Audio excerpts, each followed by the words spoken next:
Israel presented a post-Gaza war plan, which was rejected by Hamas as doomed to fail. Americans also refused it, stating it's against the international laws.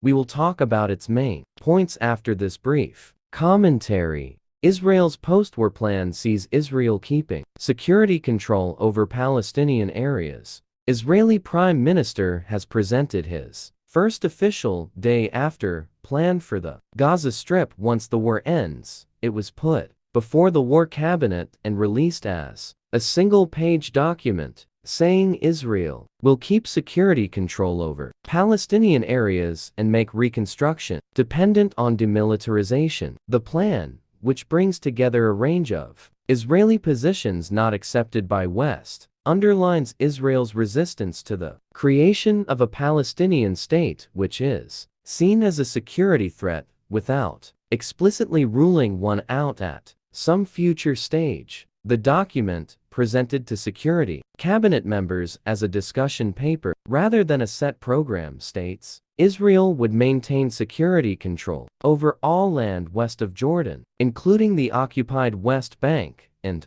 Gaza territories where the Palestinians claim to establish an independent Palestinian state. The plan was released amid intensifying international calls to end the fighting that has destroyed large swaths of Gaza and deaths over 30,000 Palestinians, mostly women and children, and to revive efforts to establish a Palestinian state alongside Israel. American President Joe Biden, Israel's main ally, has said that only a two-state solution has a chance of bringing long-term peace and has been engaged in intense diplomatic efforts to build support among Arab and other states. Hours after it was revealed, American Secretary of State Antony Blinken said Israel's expansion of settlements in the occupied West Bank was inconsistent with international law, signaling a return to long-standing American policy on Israel, which had been reversed by the administration of Donald Trump.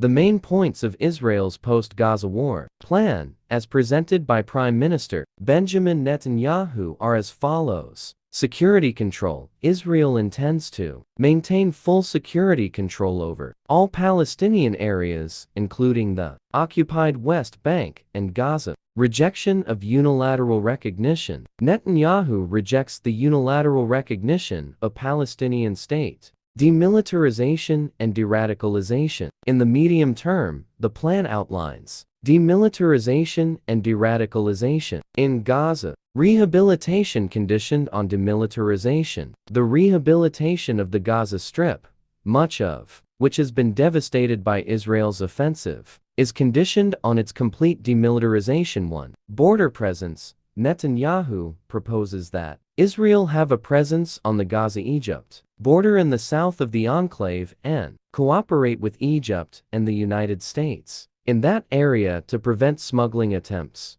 Replacement of Hamas rule.